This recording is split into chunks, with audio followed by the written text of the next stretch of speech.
Notre première table ronde de la matinée, quelle place pour le sur-mesure dans le conseil de demain? On se projette effectivement dans l'évolution de votre métier et je vous demande d'applaudir Jean-Charles Crucis et Sébastien Grasset qui reviennent sur ce plateau. Ça va, messieurs? Merci.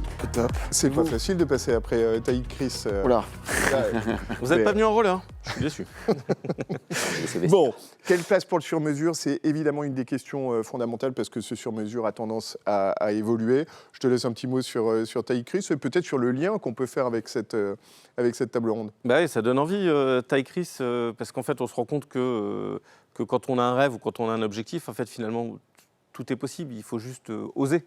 Et comme je disais hier, comme le dit Pierre Richard, saute et le parachute finira par s'ouvrir, ou l'élastique est dans ton dos. Ou l'élastique te retiendra, oui, c'est ça. Donc effectivement, ça fait le lien par rapport à ça, parce que dans notre conseil en gestion de patrimoine d'aujourd'hui, on se rend compte que la part du sur-mesure est de plus en plus importante. On doit bien s'adapter à son client. Encore une fois, faut-il oser faire du sur-mesure, parce que c'est certainement, on va le voir, beaucoup plus peut-être chronophage ou plus compliqué, avec un suivi plus important.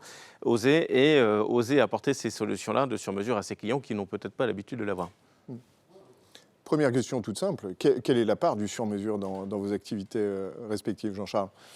Alors, c'est une excellente question, c'est de plus en plus. Oui. De fait, en 7-8 ans, on est passé de 80% de produits de gamme qui sont posés sur l'étagère et les gens y souscrivent à 20% de produits de gamme et 80% maintenant de produits sur mesure. D'accord, donc ça s'est complètement inversé. Ouais. Intéressant, c'est aussi une tendance de société, hein, j'imagine. C'est une tendance chez les clients, mais aussi une tendance chez nous où les produits structurés, en l'occurrence, se sont démocratisés. Les outils ont été développés pour faciliter le sur-mesure. Et aujourd'hui, on est capable de créer des produits sur mesure à partir de 200 000 €. Et c'est rentable pour tout le monde. D'accord, le ticket d'entrée, c'est quand même 200 000 €. Oui, c'est quand même 200 000 €, mais c'est 200 000 € pas forcément par client finaux. C'est pour un distributeur. Donc après, libre à lui de le distribuer à plusieurs clients. Sébastien. Alors, c'est un petit peu le même ratio, hein, c'est un peu 80-20 chez Origestion. Le sur-mesure, c'est une place très importante. On a construit notre offre à destination des CGP justement en partant du besoin terrain, la définition d'un cahier des charges, l'accompagnement, l'échange avec les CGP. J'allais dire d'ailleurs Origestion, le mot Oris, l'étymologie latine, ça veut dire écouter, être à l'écoute de l'autre. Donc j'allais dire c'était presque écrit par avance. Et on a vraiment voulu axer notre développement auprès des CGP et des family offices sur justement cette relation sur mesure, être aux antipodes des offres industrialisées, où on met les clients et les CGP dans des petites cases profilées et puis on laisse filer. J'imagine qu'il y a un niveau de complexité sur ce sur-mesure qui change beaucoup. Il y a peut-être le sur-mesure facile où on fait un copier-coller de choses qu'on a déjà faites. Puis ensuite, il y a des moments où il faut se mettre autour d'une table et vraiment réfléchir. C'est à peu près ça ou pas? Il y a plein de raisons de faire du sur-mesure. Ça peut être juste, on a envie de mettre le nom du produit qui va bien avec le nom du cabinet. Ça, c'est vraiment la raison, entre guillemets, la plus Il n'y a pas un simple. risque là-dessus? Tu as un risque de réputation éventuellement. Ouais, c'est ça. Ouais. Imaginons que le produit structuré ne fonctionne pas. Il y a le nom, mais a priori, ce produit a été traité avec le cabinet. Donc finalement, il y a déjà, le sujet est déjà dans le cabinet, entre guillemets. Bon, je touche du bois, globalement, la plupart de nos produits se passent bien. Mais je ne suis pas sûr qu'il y ait un risque un peu plus gros à mettre le nom du cabinet dessus. Alors, en fait, c'est juste que si le produit ne fonctionne pas, le nom du cabinet est associé à ce produit-là. Oui. Est-ce qu'on peut taxer, par exemple, par rapport à MiFID ou par rapport à DD1 sur la logique d'indépendance? Un cabinet doit être indépendant dans ses propos, enfin dans ses propositions. S'il met son nom de produit son nom de cabinet sur un produit, est-ce qu'on peut dire qu'il n'est pas indépendant dans son choix? Ça change pas grand-chose. Finalement, il a pris sa décision de construire ce produit-là pour ses clients pour telle ou telle raison. Dans le cas d'un appel d'offres. Après, le nom du produit, il y a des centaines de noms dans le marché. On peut donner des noms de dieux grecs ou des noms de cabinets. Finalement, ça ne change pas la nature du produit, comment les caractéristiques du produit ont été choisies. Excuse-moi, je t'ai coupé. Ouais, on a lancé simplement, avant que vous poursuiviez le sondage, avez-vous déjà eu recours à des solutions sur mesure? Et vous voyez, il évolue très très vite. Continuez à voter d'ailleurs, continuez également à nous poser vos questions. Oui, gestion sous mandat, oui, produits structurés, ou alors les deux. Et vous voyez que pour l'instant, on a 24% en gros de CGP qui n'ont pas eu recours à des 22 à des solutions sur mesure. Ça rejoint très exactement le ratio que vous avez donné tout à l'heure. Ça veut dire qu'en effet, le sur-mesure est devenu quelque chose d'important. Mais pardon, on a interrompu. Donc, Jean-Charles, je t'ai coupé. Le nom du cabinet ou le nom, Oui, d'avoir donc, un nom qui fait plaisir, ça, c'est vraiment d'adieu grec qu'on adore. le choix du sur-mesure pour une raison ultra simple. Après, le sur-mesure, en fait, il se fait de trois manières. Un, on s'adapte à la demande du cabinet, bien sûr. C'est finalement, il y a 5, 6, même un peu plus longtemps que ça, 5, 6 ans, on construisait un produit pour une problématique du cabinet. Ensuite, les CGP ont un métier formidable et ils ont réussi à attraper des clients de plus en plus gros. Et du coup, on a été amené à créer des produits structurés dédiés pour un seul client final. Ça peut être une personne physique très fortunée qui crée son propre produit pour 1 million d'euros référencé chez tel ou tel assureur, ou ça peut être une personne morale. Et là, les tickets, effectivement, souvent, la trésorerie est pléthorique dans les personnes morales. On peut faire des très belles choses pour les personnes morales. Donc là, c'est facile de faire du sur-mesure. Ça, c'est le deuxième avantage du sur-mesure. La troisième raison pour laquelle on fait beaucoup de sur-mesure, c'est que les marchés bougent de plus en plus vite. Les cycles sont de plus en plus courts. Donc, il faut qu'on s'adapte à ces conditions de marché. On ne fait pas le même produit là, le 13 janvier, qu'il y a 2 mois. Les taux bougent à une vitesse folle. Le marché action, depuis le début de l'année, je crois que ça fait peut-être plus 8 ou plus 9%. Donc c'est juste... il faut être très réactif. Très volatile. Donc, il faut être très réactif parce que les marchés sont volatiles. Le sur-mesure, pour ça, s'adapte aux conditions de marché. C'est peut-être d'ailleurs une des bonnes solutions, un des bons avantages de la gestion sous mandat, finalement, puisque le gestionnaire, enfin j'imagine, tu vas nous expliquer tout ça, choisit le type de produit en fonction d'un cahier des charges qui est donné, mais en fait il émet et intègre dedans, enfin dans sa gestion assez rapidement en fait. Absolument, en fait, le sur-mesure, j'allais dire, c'est un besoin structurel, on l'a vu dans le sondage. C'est un besoin que nous, on exprime effectivement, comme tu le dis, en gestion sous mandat, mais également dans la création de fonds sur mesure, de fonds dédiés pour des cabinets ou des groupements de cabinets. Dans les deux cas, en tout cas, on va définir un cahier des charges avec le cabinet. On va partir de son besoin. Et j'allais dire, ça c'est fondamental. On va chercher ensemble, définir ensemble les classes d'actifs autorisées, les bornes d'investissement, l'optique aussi que le cabinet souhaite pour son fonds sur mesure ou le mandat qu'il va nous confier pour un client, une optique de recherche de rendement régulier. On peut parler avec les produits structurés, de performance financière. On peut allier plusieurs poches d'investissement dans un même mandat sur des produits directionnels, des OPCVM, des ETF, des titres vifs, des structures à actions, des structures avec crédit, des fonds alternatifs. On a comme ça un puzzle, une boîte à outils où on va travailler avec le CGP ce cahier des charges et s'embarquer ensemble de manière, comme des partenaires, puisqu'on est partenaires avant tout. Et j'allais dire, le sur-mesure, ce n'est pas uniquement en entrée, c'est dans la durée. On est là pour accompagner dans le temps. Et donc, il y a un échange qui s'instaure avec le cabinet. Et là, on est aux antipodes des offres, des produits de gamme ou des pushers de produits. On va être ici des fournisseurs de services. On se voit, nous, chez Origestion, comme des sous-traitants au service des CGP. Alors, ça demande un prérequis qu'on ne voit pas beaucoup dans notre industrie. C'est l'humilité et de ne pas se draper dans notre honneur de gérant, j'allais dire. Et on est à l'écoute des CGP et on a comme ça des recommandations qui nous sont faites d'ailleurs par les partenaires CGP qui sont abreuvés de solutions, que ce soit par des structureurs, par des confrères sociétés de gestion et qui peuvent nous remonter des idées. Et dans un cadre justement conforme à la réglementation, on va pouvoir échanger avec le partenaire qui est nommé conseiller et qui va améliorer le service global rendu à son client. C'est finalement la partition à 4 mains qu'on instaure avec le CGP, que ce soit en mandat ou en fonds sur mesure. En fonds sur mesure, on peut même nommer le cabinet conseiller au sein du prospectus. L'AMF l'a prévu. Et à partir du moment où le conseiller reste dans du conseil et que nous restons dans de la gestion, eh bien cette partition à 4 mains fonctionne au service du client. Et c'est ça qu'attendent les CGP, c'est d'arrêter justement d'être en phase de pousseurs de produits qui vont dire « Ah ben à l'instant T, c'était le bon produit. Ah, on l'a oublié parce qu'il n'a pas marché. En voici un autre. » Ça, j'allais dire, c'est la gestion façon Wall Street 1 avec les gros téléphones. C'est fini. On est à l'ère du digital, on est à l'ère de l'échange, j'allais dire, qu'il soit. Et d'ailleurs, l'échange humain. Nous, justement, on met beaucoup de relations de proximité avec nos partenaires. Alors, juste une toute petite question avant d'écouter notre première chronique. On parlait de l'aspect chronophage. J'imagine que c'est quelque chose qui préoccupe ceux qui nous écoutent.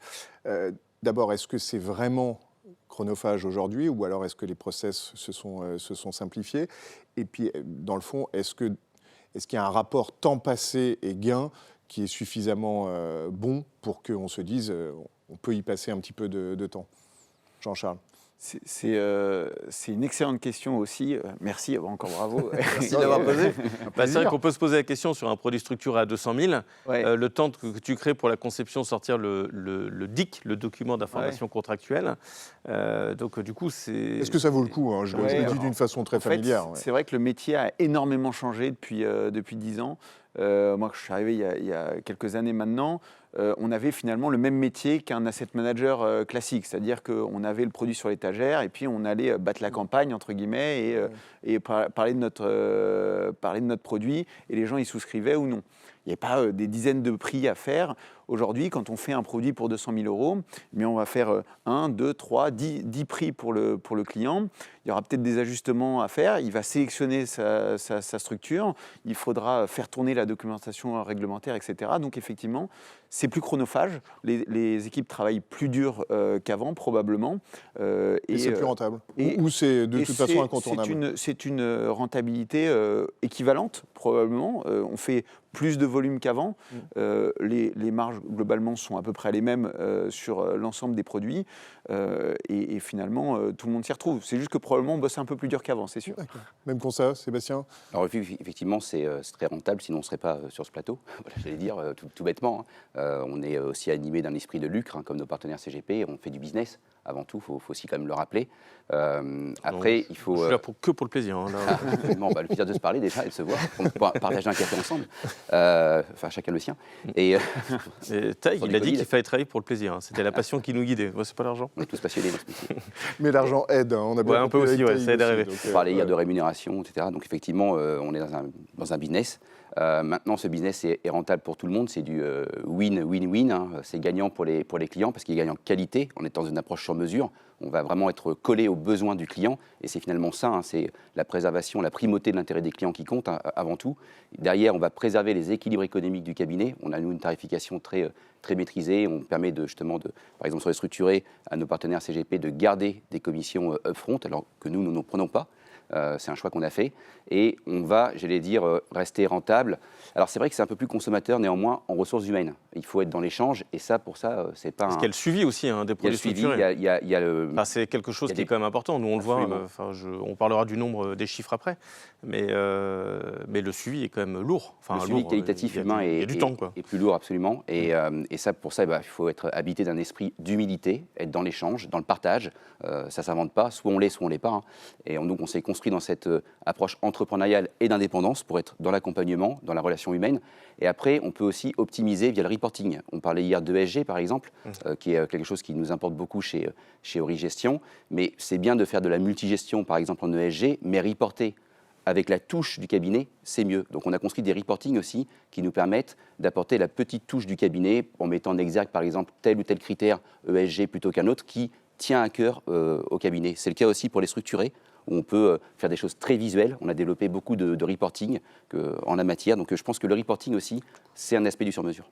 Bon, j'apprends que l'humilité n'est pas incompatible avec l'esprit de lucre. Donc Absolument. c'est très intéressant. En tout cas, ressources humaines, c'est quelque chose de fondamental. Je sais que ça te tient à cœur. C'est la première chronique de Bastien Delcroix à propos de votre incubateur by Norcia. Et ça, je sais que c'est une des grandes nouveautés importantes pour toi. Juste avant, évidemment, il y aura une petite page de pub.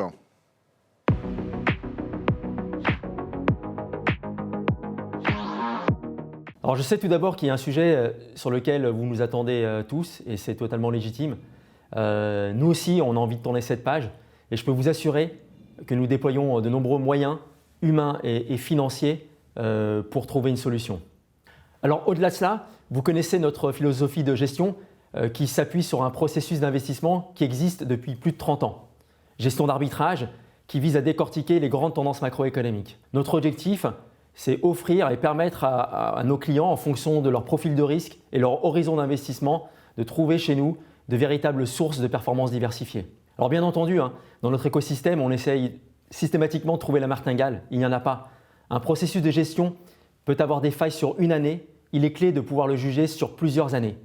Dans ce cadre-là, nous n'avons pas de réelle métamorphose à proposer. Nous devons juste nous améliorer, c'est ce que nous avons fait d'ailleurs après la crise du Covid. Notre ambition reste la même, c'est accompagner nos clients dans la recherche de performance et leur apporter une véritable source de diversification au sein de leurs allocations. Rendez-vous donc aux universités pour parler de tout cela. Merci.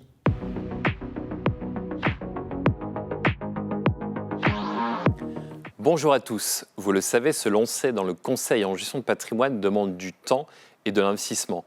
C'est un domaine complexe et réglementé qui nécessite un temps de formation et un accompagnement adapté, surtout lorsque l'on est un jeune cabinet. C'est pourquoi Norcia a décidé de lancer Incubateur by Norcia. Avec nos 30 ans d'expertise, c'est naturellement que nous avons décidé de mettre notre savoir-faire à disposition dans ce service unique et être au plus près des CGP. Cette offre Incubateur by Norcia est destinée aux jeunes cabinets en cours d'installation ou récemment installés. Pour construire cette offre, nous avons effectué plus d'une dizaine d'interviews de jeunes cabinets. Nous avons également analysé une étude sur le comportement de ces jeunes cabinets et un benchmark des offres proposées actuellement sur le marché.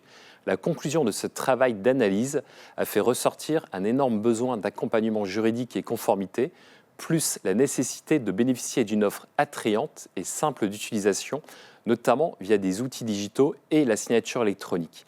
Sur la partie juridique et conformité, Incubateur by Norcia a mis en place une hotline afin de répondre à l'ensemble de vos questions juridiques, réglementaires ou encore de conformité. Cette hotline composée de 2 interlocutrices pourra vous accompagner dans la revue de votre documentation normative, procédure, lettre de mission, rapport d'adéquation, des éléments essentiels aujourd'hui à l'exercice de la profession de conseiller en gestion de patrimoine. Sur la partie produits, Incubateur by Norcia a sélectionné des produits modernes et simples d'utilisation à travers les meilleurs produits de la gamme phare de Norcia. Des produits en assurance vie et PER, en contrat de capitalisation, en compte titre et PEA, en immobilier en direct via des SCPI et également en prévoyance. Bref, Incubateur by Norcia est aussi une porte d'entrée pour avoir l'accès à l'ensemble des offres dont vous pourrez avoir besoin en tant que conseiller en gestion de patrimoine indépendant. Indépendant, mais vous ne serez jamais seul. Incubateur by Norcia vous fait bénéficier de plusieurs services qui vous facilitent la vie tout au long de votre accompagnement client.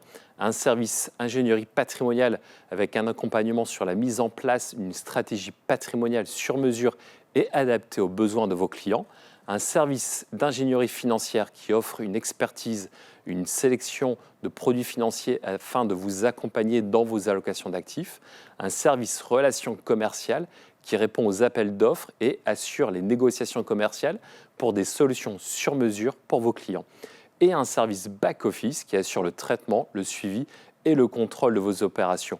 Pour conclure, Incubateur by Norcia, c'est une offre de produits attrayants et faciles d'utilisation grâce au digital et à la signature électronique.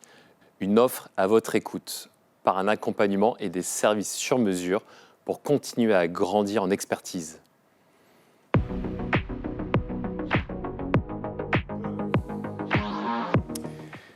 Retour en direct et je relais une question d'Estelle Laurent qui décidément aura été très active, on la remercie.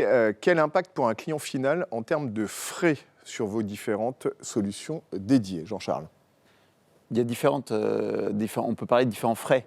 Il y a les frais que prend le distributeur, les frais que prenne le constructeur. Je place au passage que quand on travaille avec Adequity, on travaille en direct avec la salle de marché. Donc il n'y a pas une couche broker au milieu qui prend des frais au passage. Donc il y a moins de frais. Il y a moins de frais de fait. Une fois qu'on a dit ça, les frais du distributeur, c'est finalement le CGP qui les choisit. Et l'avantage aujourd'hui, c'est qu'on a côté constructeur, tailleur, je reprends la petite blague que j'ai faite dans le teaser, côté tailleur, tout a été industrialisé en masse. Donc aujourd'hui, tout est automatisé, la term sheet sort en automatique, le KID sort en automatique, etc. Donc en fait, aujourd'hui, il n'y a pas plus de frais qu'avant, c'est plutôt même l'inverse. Et on peut remercier aussi les autres émetteurs qui ont fait une pression sur les banques françaises pour faire baisser les marges des banques, c'est sûr. Sébastien, complément de réponse, les frais? Alors, nous, les frais... À la baisse plutôt ou... On a une tarification qui est à la base très maîtrisée. Voilà. D'aucuns disent même très compétitive. Voilà. D'autres adjectifs peuvent être employés.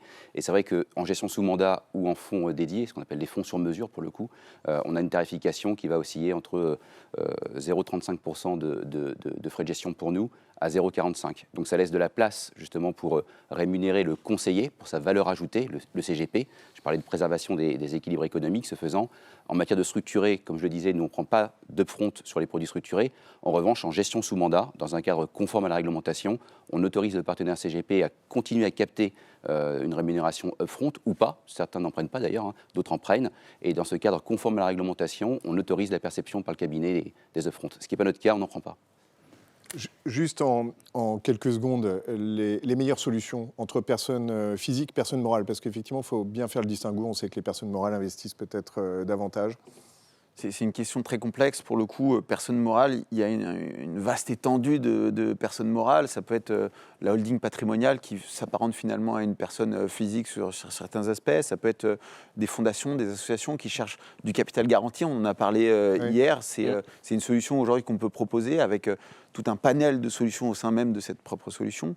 Et après, il y a les sociétés d'exploitation qui sont probablement, pour certains, je sais qu'on travaille beaucoup sur des trésoreries de Leclerc, etc., qui sont habitués à prendre du risque.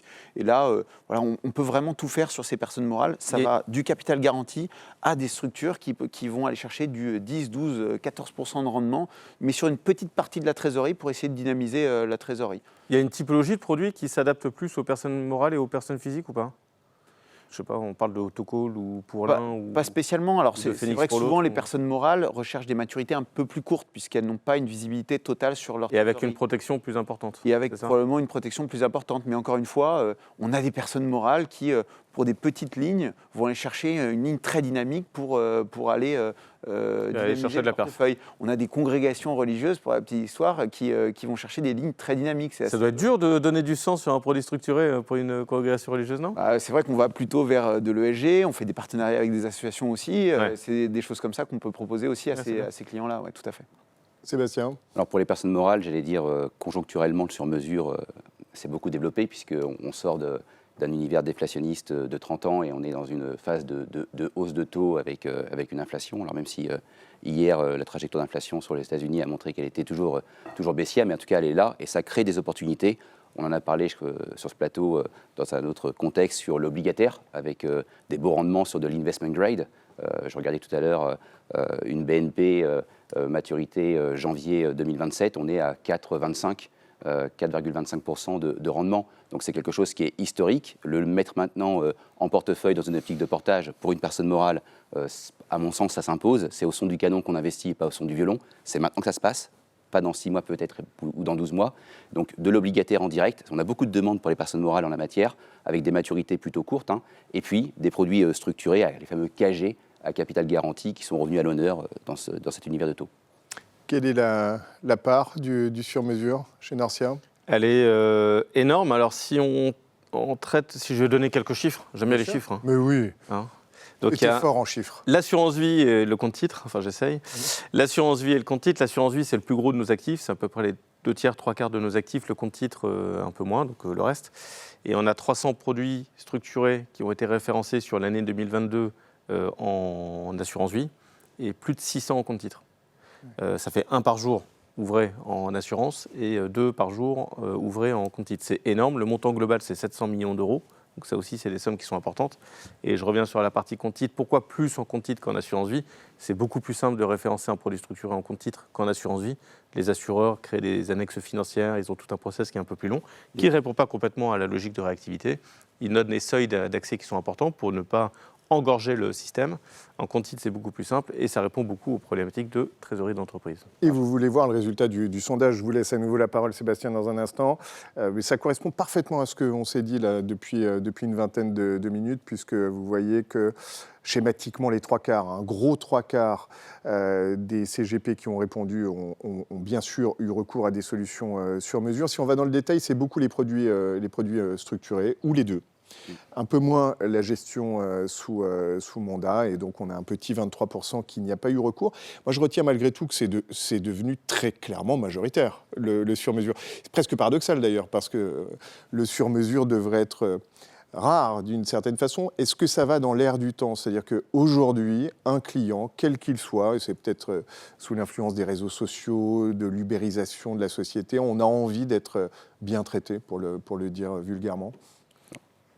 Je dirais oui, absolument, c'est une nécessité. Puis je voudrais rebondir justement sur le sujet des référencements. Je prends deux exemples en ce plateau. Lorsqu'on travaille avec Norcia en compte titre, ou par exemple la Mondial Europartner sur des feeds ou des FIC luxembourgeois, ce qu'on va apporter à travers le recours à un mandat, donc utiliser Origestion comme gérant sous mandat, c'est de pouvoir justement faciliter, on peut même dire obvier à cette problématique de référencement. À partir du moment où on travaille dans l'épure du cahier des charges du mandat qui nous est confié par le cabinet dans le cadre d'un compte titre, ou sous contrainte de la réglementation luxembourgeoise avec la Mondial Europartner par exemple, eh bien, on va pouvoir utiliser les produits structurés qui rentrent dans ce canevas sans avoir, j'allais dire, l'étape du référencement. Donc on va gagner en fluidité, en réactivité, et ça c'est très important à noter. Donc j'allais dire gestion sous mandat et produits structurés font bon ménage. Le mot de la fin, en 3 secondes, Jean-Charles. En 3 secondes, bien sûr, le sur-mesure est dans l'air du temps. Et moi, j'aimerais dire merci et bravo aussi au CGP, parce que c'est vrai que sur d'autres circuits de distribution, le sur-mesure est peut-être moins présent. Et alors, je ne sais pas si c'est en partenariat avec nous autres structureurs, on s'est lancé dans cette aventure du sur-mesure.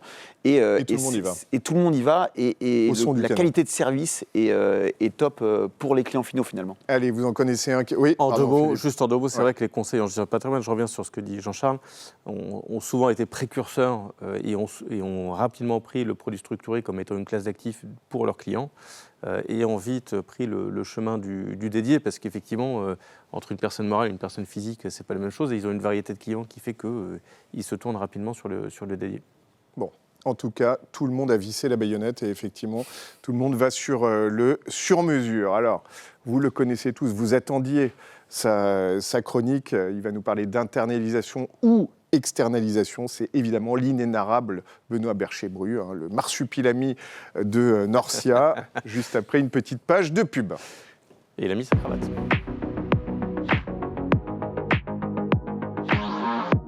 Des métamorphoses, on en a connu plein déjà au titre de 2022 dans nos comportements d'investisseurs. Confirmation de l'attrait pour les SCI, émergence de nouvelles classes d'actifs telles que les infrastructures et le private equity, et confirmation de l'intérêt pour les fonds à yield à échéance. C'est un tournant qu'on a pris, nous aussi, chez Swiss Life AM, et qui va se confirmer et se concrétiser en 2023. D'abord, parce qu'on va vous étonner avec des lancements de nouveaux produits, et croyez-moi, vous ne serez pas déçus. Dans un deuxième temps, on a, au cours de 2022, transformé, métamorphosé notre équipe commerciale pour venir vous voir toujours plus nombreux et renforcer bien notre présence auprès de vous, professionnels du patrimoine. Et dans un troisième temps, nous allons continuer notre démarche ISR, puisque à fin octobre 2022, nous avons d'ores et déjà 32 fonds labellisés ISR, ce qui équivaut à peu près à 15 milliards d'euros d'encours sur le financier et 5 sur l'immobilier.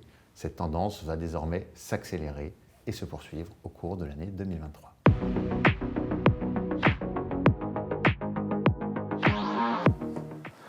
Bonjour à tous. L'internalisation ou l'externalisation des expertises, avez-vous déjà pensé à faire votre choix pour votre cabinet? L'internalisation ou l'externalisation des expertises, et notamment la prestation d'ingénierie patrimoniale, dépend de la stratégie de l'entreprise et de ses objectifs de développement à court et moyen long terme. L'internalisation des expertises permet de mieux maîtriser les coûts, de disposer de plus de flexibilité, de maîtriser les délais de réponse, mais nécessite un investissement initial pour mettre en place les structures et les compétences nécessaires. On ne s'improvise pas expert. La taille et l'activité du cabinet permet d'occuper à temps plein ces experts, ce qui est de plus en plus le cas, notamment dans le cadre des rapprochements de cabinets.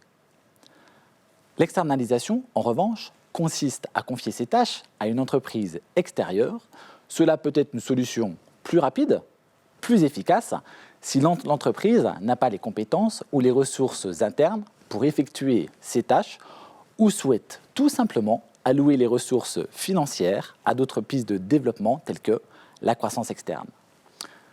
Mais surtout, de par leur activité, leur spécialisation et le volume des affaires traitées, cela permet d'avoir accès à de véritables spécialistes et il est même possible que le coût de cette prestation externe soit bien moins élevé que l'internalisation de la prestation. Entre très bons généralistes et très bons experts, il faudra finalement choisir.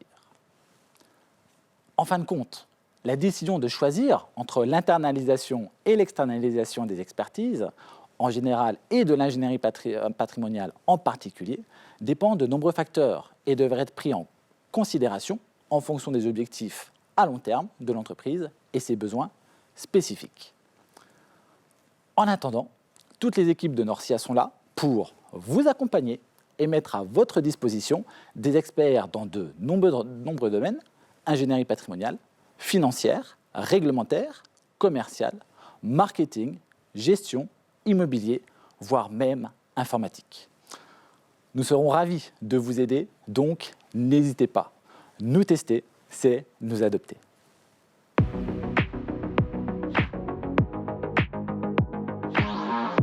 Crédit Suisse a annoncé fin octobre 2022 la mise en place d'une nouvelle stratégie visant à se recentrer et se focaliser sur les activités historiques de la banque qui en ont fait son succès, c'est-à-dire la banque privée, la gestion de patrimoine et toutes ses activités connexes. Les produits structurés sont aujourd'hui un élément à part entière de cette nouvelle stratégie et nous sommes ravis de vous annoncer qu'en janvier 2023, de nouvelles personnes nous rejoignent pour accompagner au mieux nos différents partenaires.